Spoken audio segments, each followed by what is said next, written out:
Well, for those around the world, we've got an election on in Britain at the moment. And the two party leaders that have a chance of becoming Prime Minister are the current Prime Minister, Boris Johnson, and the opposition Labour Party leader, Jeremy Corbyn. Now, I don't support either of them. And I certainly don't support Jeremy Corbyn, not least because of an extraordinary lack of backbone over the Brexit debate, and also how he has allowed his party to be taken over by apologists for Israel. And I mean taken over.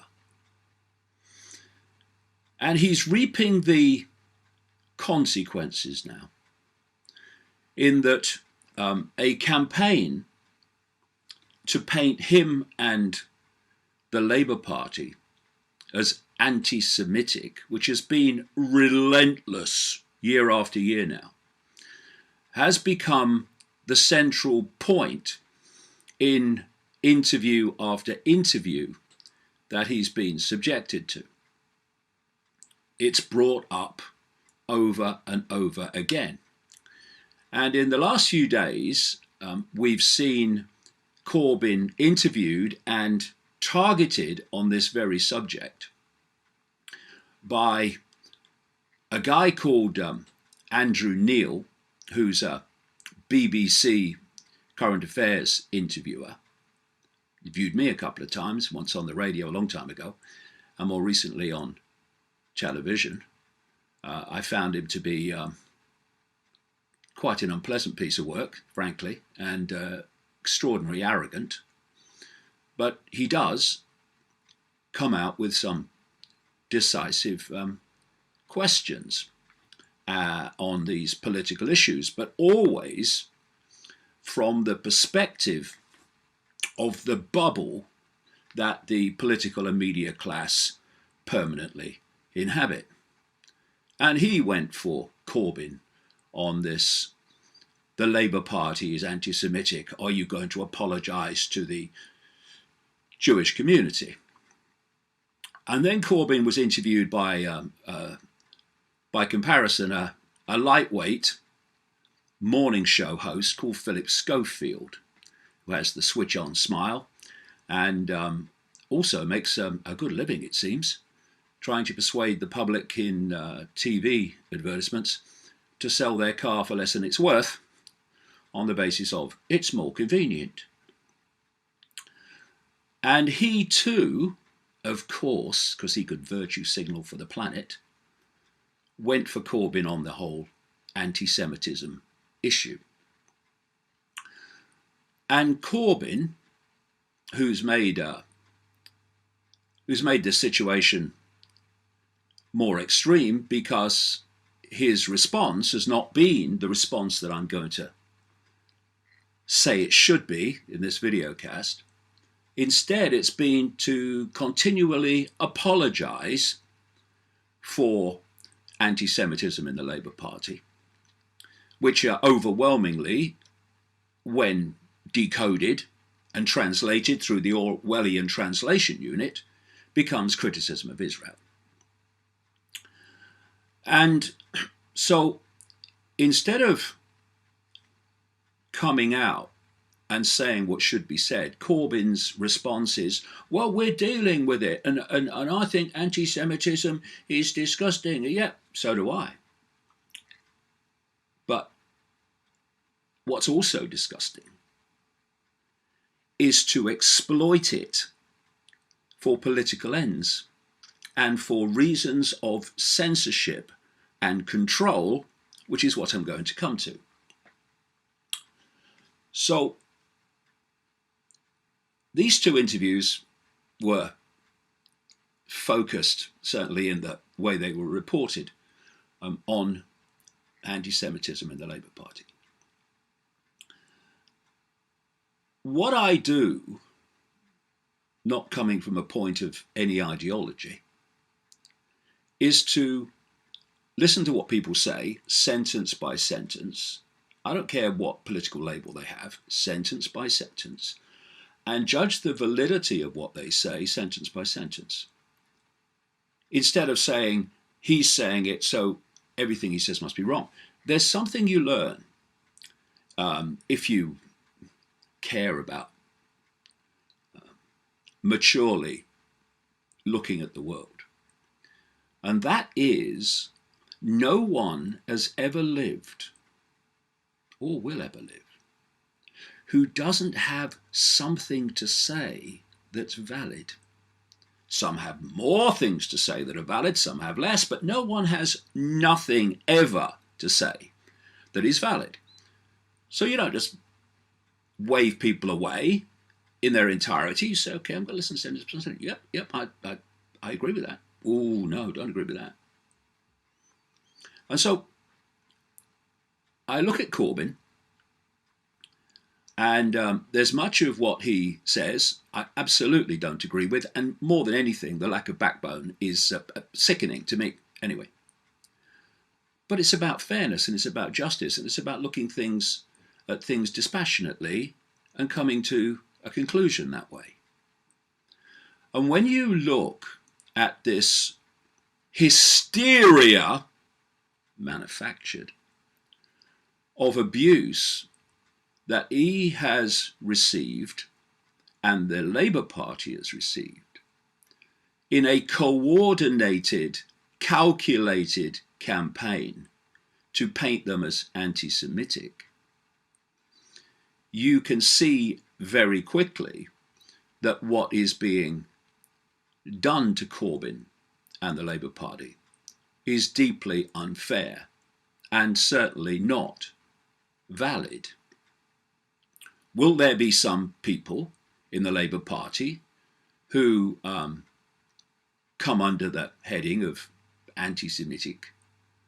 There might be one or two, yeah, of course. But you'll find them in the other parties too. Most of them.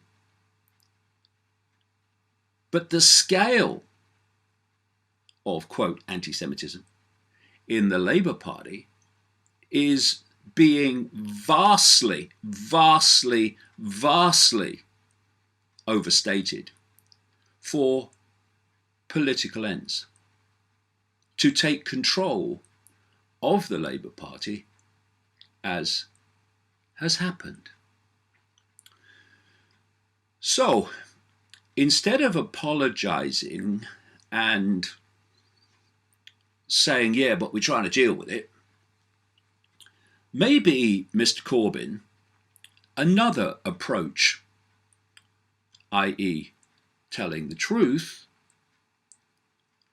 might have been a better strategy. So for the rest of this videocast, I'm going to lay out what I feel Mr. Corbyn's response to this hysteria, of course, absolutely promoted, again hysterically, by the media. So,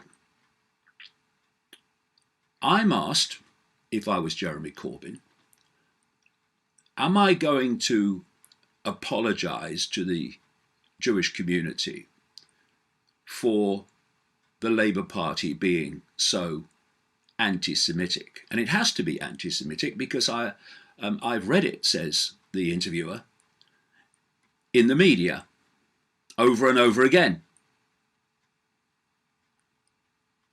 The leaders of the Zionist political system, I've also repeated it again and again, so therefore it must be true.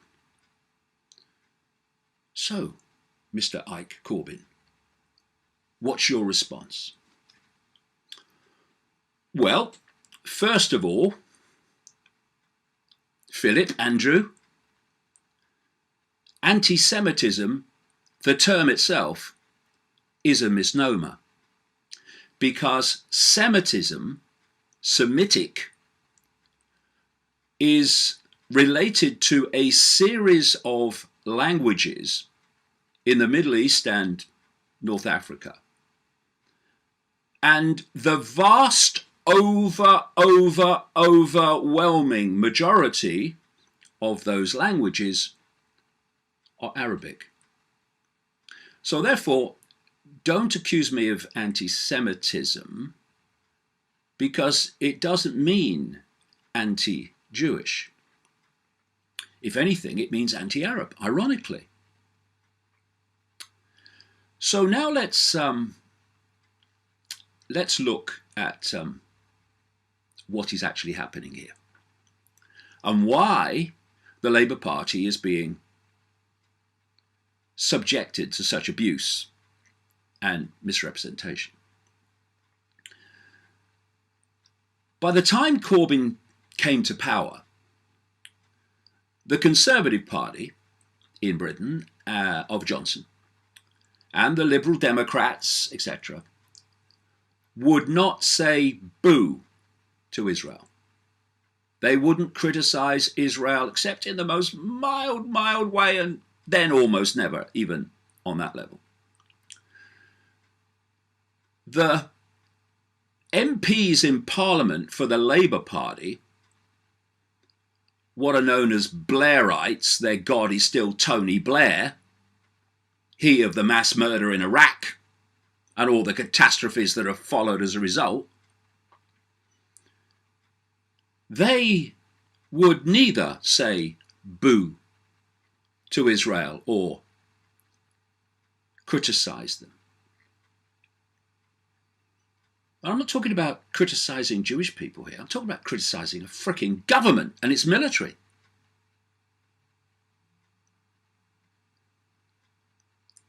But when Corbyn came to power, he and supporters around him were still willing to criticize Israel for its grotesque treatment of Palestinians decade after decade. So something had to be done, because there is what I call the anti-Semitism industry and the protection racket. It's not a protection racket operated out of Israel that is protecting Jewish people from discrimination. It's a protection racket to protect the far-right government in Israel from legitimate criticism and exposure. And still, at that time, there was Corbyn, when he came to the leadership of the Labour Party, and many people within the Labour Party around him who were still willing to call out the far-right government and military in Israel. Like I say, something had to be done. And so the hysteria began, coldly calculated and orchestrated from the networks and representatives of the far-right government in Israel to so condemn and label the Labour Party and Corbyn as anti-Semitic that they would stop criticizing Israel because they wouldn't want more claims that they're anti-Semitic. And that is exactly what has happened. And in the last few years, a new definition of anti-Semitic has been created and is circulating and is being accepted by more and more governments and institutions. And it's a scam. I'll give you a definition of, let's use the word anti-Semitism or the term anti-Semitism with the proviso of what I've said earlier about what it really means, because people will find that easier to follow because that's become the norm label. Here's a definition of anti-Semitism: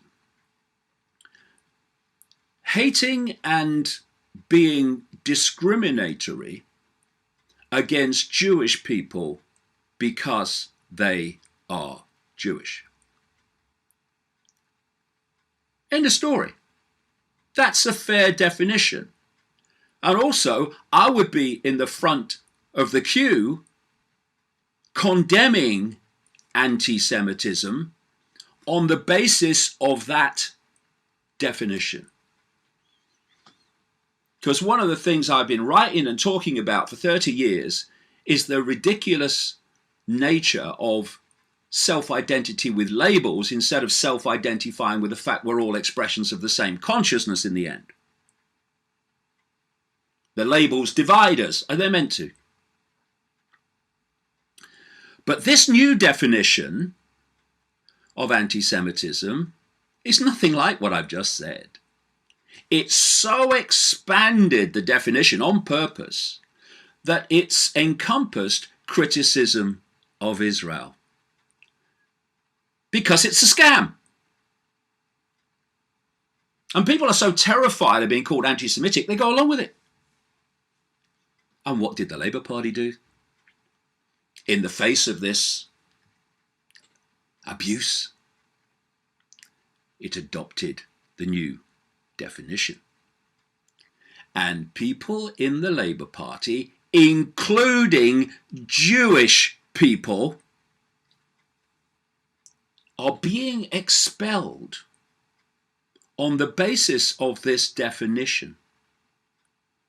So what is the outcome? Criticism of Israel by major political parties in Britain has ended, which is what this is all about.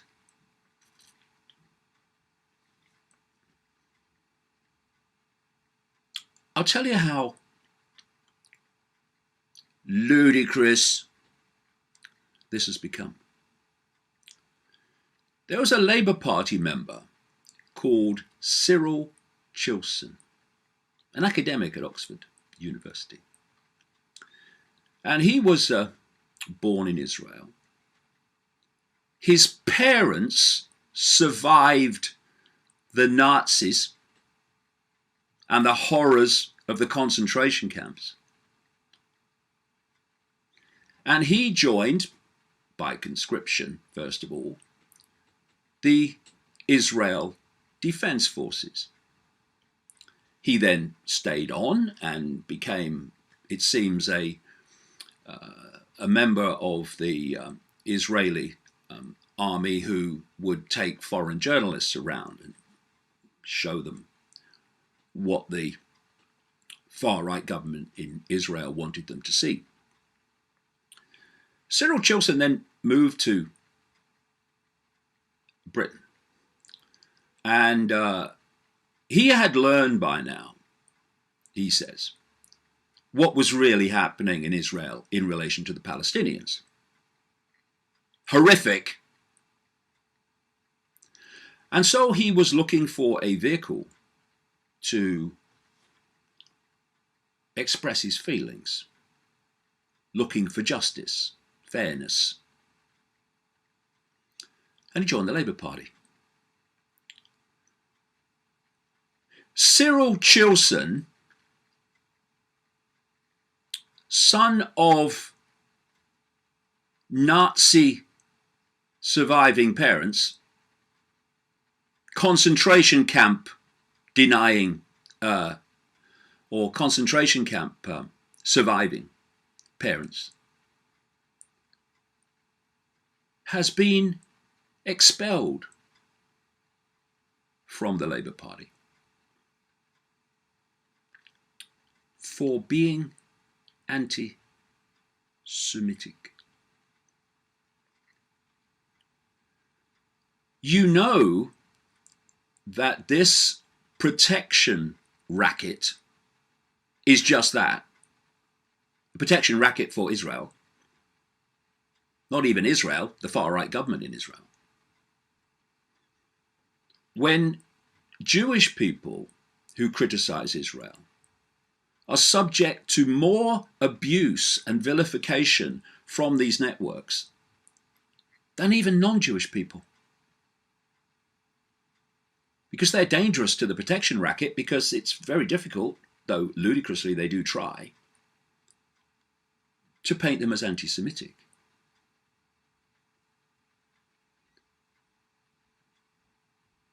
It's the same principle as those people who've made the transition to transgender, who's gone through the surgery, and then come out and say, I made a mistake. I was pressured into it. People, think longer before you go make the same mistake. If the transgender activist movement cared about transgender people, and that's what it was there for, it would be holding these people up and saying, hey, listen to these people. Don't make the same mistake that they say they've made. Instead, just like Jewish people who criticize Israel, transgender people who say, hold on, I made a mistake, are vilified and abused by the transgender activist extremists. Why? What's the common theme? The common theme is it's not about protecting Jewish people, and it's not about protecting transgender people. It's about pursuing an agenda. And if people you claim to support speak out against that agenda, well, they're going to have some.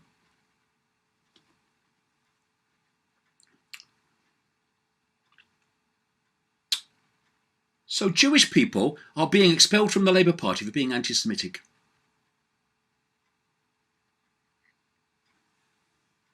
And there's a massive difference between Jewish people in general and Zionism, which is political philosophy.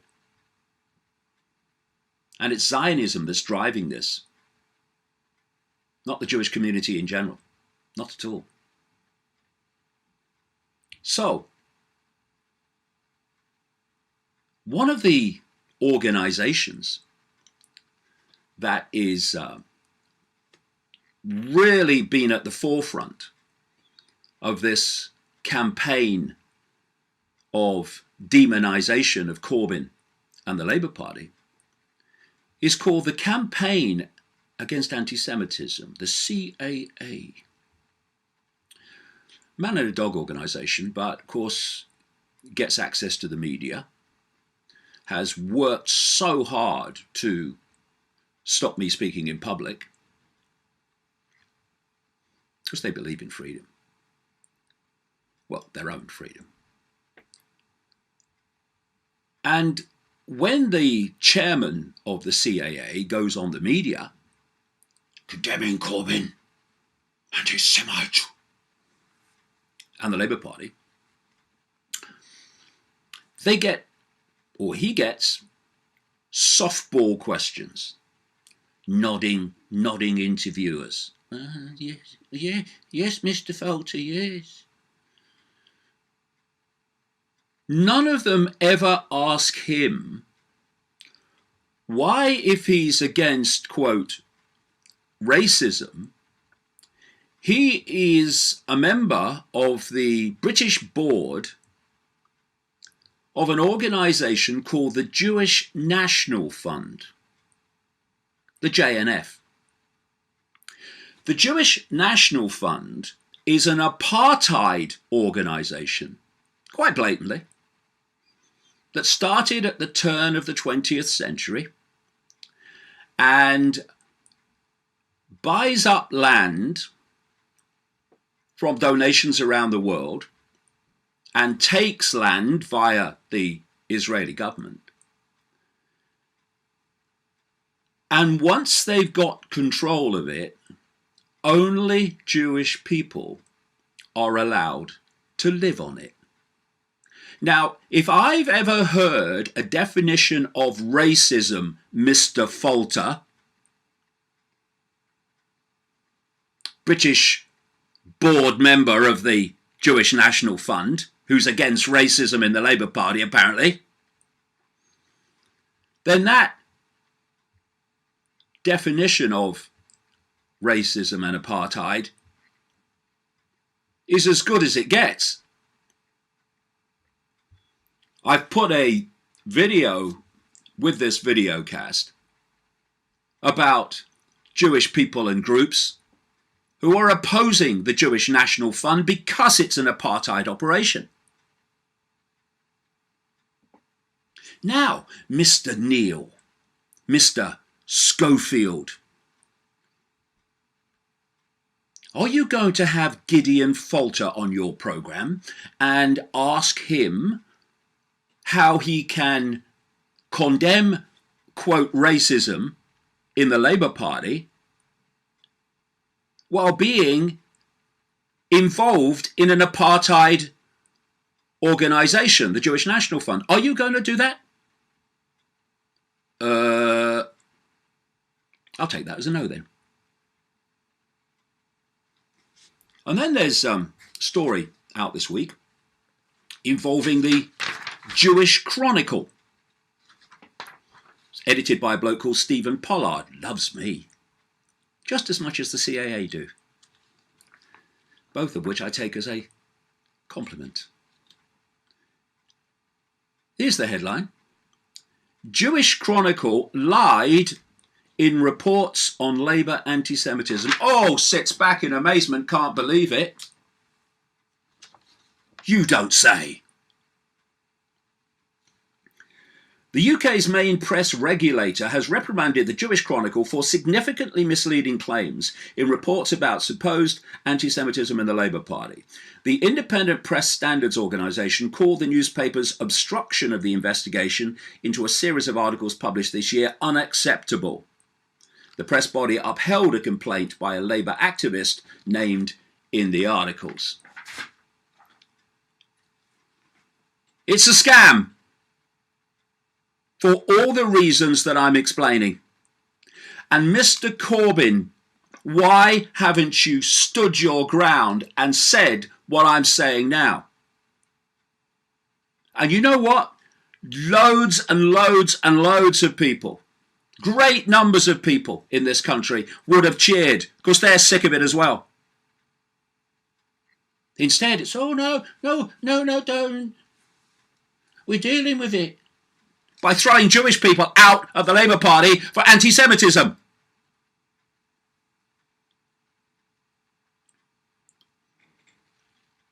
So Israel now owns the Labour Party. People are terrified of speaking out because, on your way, mildest criticism. We've had an MP, a Labour MP called Chris Williamson, who's no longer in the Labour Party. He was suspended. Why? For the crime, because that's what it's become, of saying that the Labour Party has got down on its knees far too easily to this campaign of abuse and vilification. Ooh, saying that's anti-Semitic. What the hell isn't these days? As this racket expands its definitions. There was a Labour Party activist who was interviewed by my sons recently, who actually said that people are being targeted in the Labour Party just for sharing information from my website. And you know this video now that I'm in the middle of? There will be so many people in the Labour Party, decent people, caring people, who do want a better world, a fairer world, a more just world. They will be cheering as they watch this. But you know what? Most of them won't share it out of fear of the consequences. We are looking in the face of a tyranny. And I, for one, I'm not going to frickin' blink. Unlike Mr. Corbyn, whose eyes are going like a machine gun.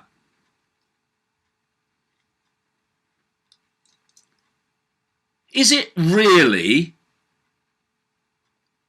racist or anti-Semitic to ask legitimate questions like how 0.2% of the global population can have so much power over censorship of what people can and cannot say? And I talk about 0.2%. The ultra Zionist extremists that I'm really talking about are a tiny fraction of even the 0.2%.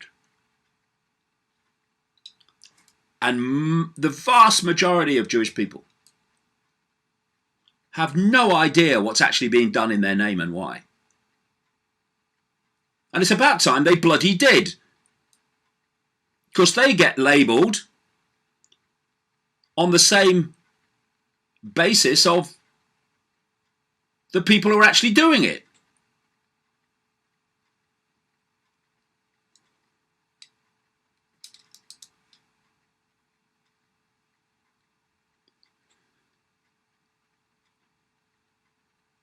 Do you think that people may, how can I put it, have reservations about some of Israel's actions? For decades, going back to 1948, when the State of Israel was formed and before.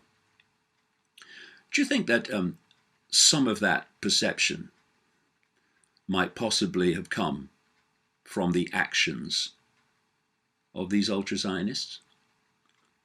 Do you think they will take responsibility that the fact that they may have had some input into why people see Israel, as many do? Of course not. It's always someone else's fault. If anyone criticizes Israel, it's not because of what Israel has done. It's because they're anti-Semitic, bigots, Nazis.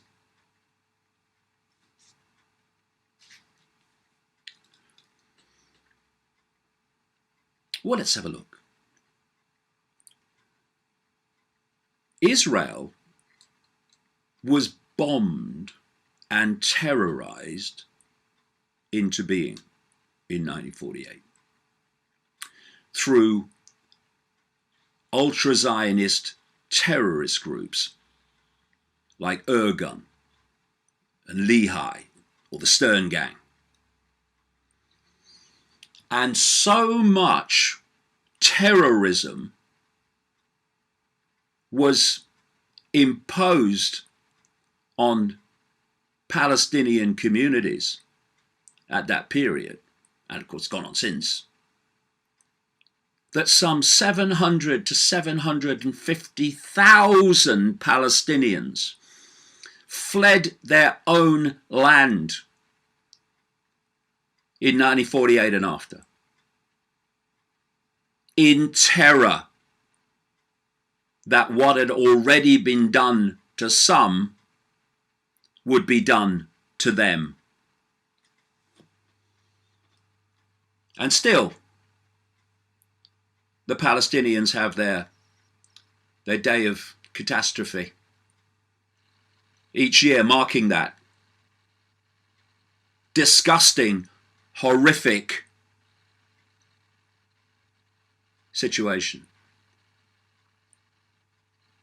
Now, I could give you so many examples of that terrorism, but I'll give you one. It's about a village called Deir Yassin. And I describe what happens.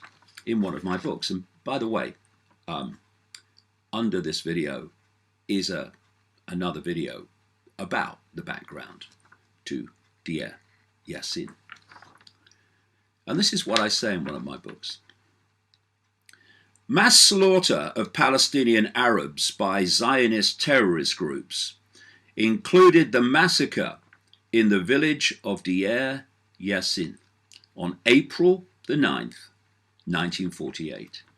Shortly before the British officially left the country, Irgun and another revisionist Zionist terror group, that's extreme Zionism, also known as gun Zionism, known as Lehi, or the Stern Gang, had worked together with the Jewish militia Haganah to bomb, assassinate, and generally terrorize the British out of Palestine. They joined forces again for the mass murder at Deir Yassin. They slaughtered at least 107 Palestinians, the terrorists claimed 254, others said 240, including women and children, by throwing hand grenades into homes and shooting the defenseless. Jacques de Reynier of the International Red Cross described bodies lying in the streets, with some disemboweled or decapitated. Benny Morris, an Israeli historian, recorded mutilation and rape. Investigator Zivi and Corey said, "I saw cut-off genitalia and women's crushed stomachs." This is the mentality that terrorized Israel into being. Why are you apologizing and bowing to the same networks now, Mr. Corbyn? The head of Irgun at the time of the massacre was the brutal revisionist gun Zionist terrorist Menachem Begin, 1913 to 1992, who became Prime Minister of Israel and had the nerve to condemn terrorism. The hypocrisy knows no limit. He also, ludicrously and outrageously, won the Nobel Peace Prize like so many other war criminals. Begin was head of Irgun during its campaign of terrorism against the British and during the slaughter of the Arab innocent. Famous scientist Albert Einstein, along with other American Jews, wrote a letter to the New York Times in 1948 in protest at a visit to America by Menachem Begin, in which Einstein and his fellow Jewish signatories highlighted the slaughter at Deir Yassin. They said in this letter, "A shocking example was there, the Zionist terrorist behavior in the Arab village of Deir Yassin. This village, off the main roads and surrounded by Jewish lands, had taken no part in the war and had even fought off Arab bands who wanted to use the village as their base.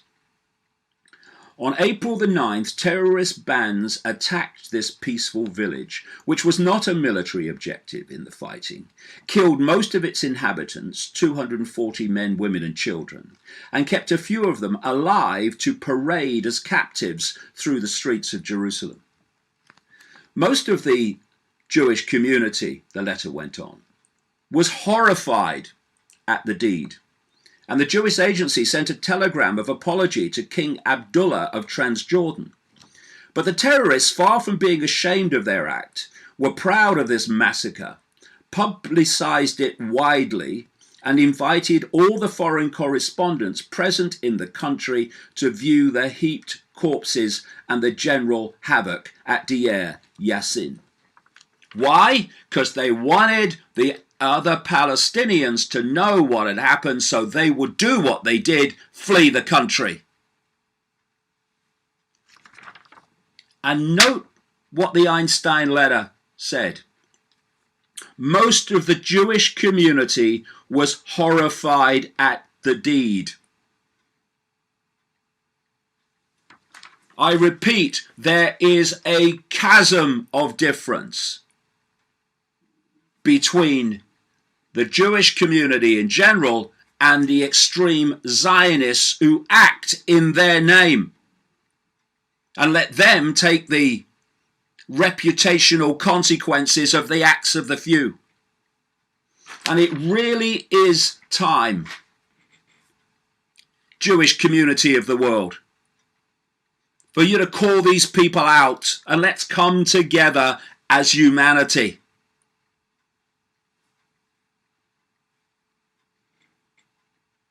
As I've said in my latest book, The Trigger, no one needs to read that book more than the Jewish community to see how they have been scammed mercilessly by these extremists. So, Mr. Neal, Mr. Schofield, are you going to invite people onto your programs and ask them why they condemn the Labour Party as racist when they support the terrorism that has been imposed upon a particular race of people in the apartheid state of Israel?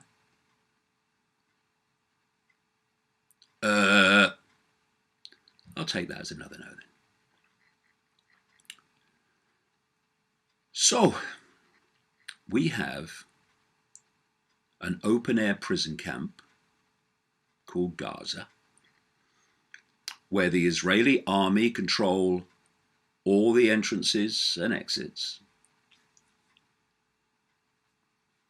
And we have periodically thousands cumulatively of Palestinian civilians and kids killed and maimed for life with state-of-the-art weapons dropped from the sky over Gaza. We have kids, young people and other civilians shot dead, having their limbs shot off by Israeli army snipers on the other side of the fence, the Gaza fence, shooting through their long lenses, gun sights, killing journalists and paramedics who are very clearly marked.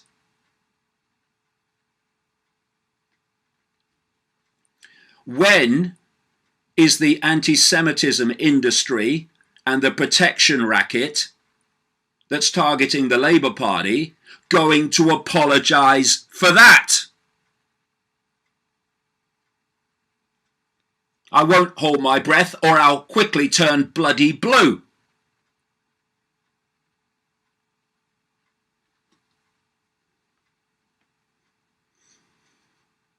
What about this chief rabbi of the UK came out this week condemning Corbyn? Oh, it's very significant, said the media. Oh, he's come out. It's not very significant at all. The most predictable act you can think of. Mr. Chief Rabbi of the UK, are you going to apologise for Deir Yassin? Are you going to apologise for 750,000 Palestinians fleeing their homeland and still in exile? Their successors because of terrorism of the most extreme kind? Are you going to apologise for the acts of the Jewish National Fund Are you going to apologise for the fact that the successors, and those still alive, of the people that fled Palestine in terror, that they cannot be allowed back into their homeland, but anyone who's Jewish or married to someone who's Jewish, and many other criteria, anywhere in the world can go there? Not a problem. Do you think, Mr. Chief Rabbi of the UK, that could just constitute apartheid? What do you think?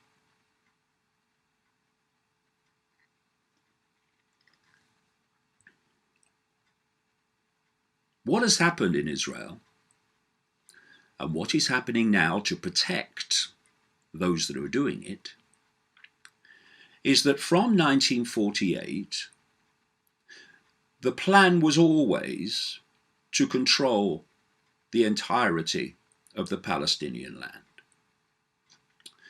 For years, they talked about a two-state solution. It was never going to be a two-state solution because this was the plan. We talk about a two-state solution and self-government for Palestinians, but what we keep doing is kicking the can down the road, down the street, all the time. Kick it down the street, kick it down the street. And while we're kicking the can down the street,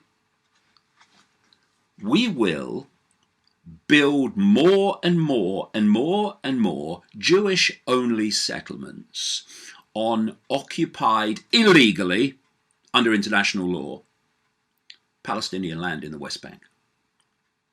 And we are going to reach the point, eventually we're there, where there will be no land left for a Palestinian state, and we'll then move to calling it a one-state solution, which will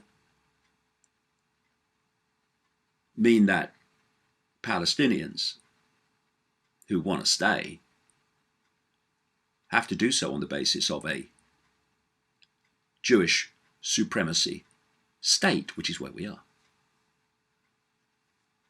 The law's been changed to make that happen.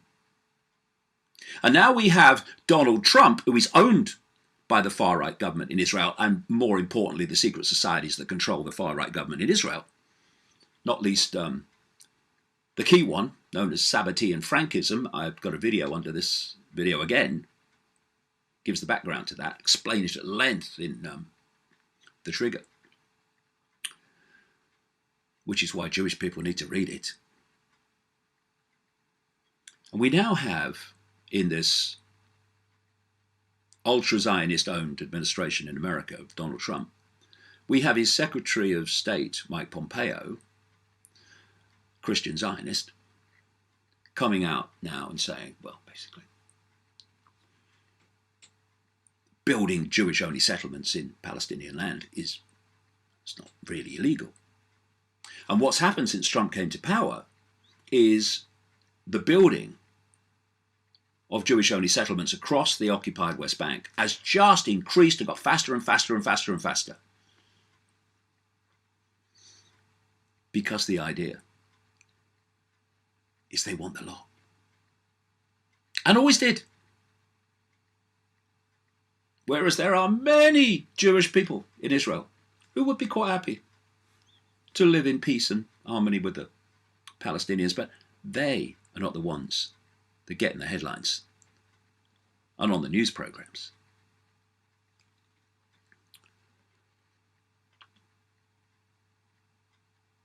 Why aren't you saying any of this, Jeremy Corbyn? How old do you have to be before you reach the point where the truth is all you care for, and how people see you or abuse you is irrelevant to that truth? How long? How old do you have to be?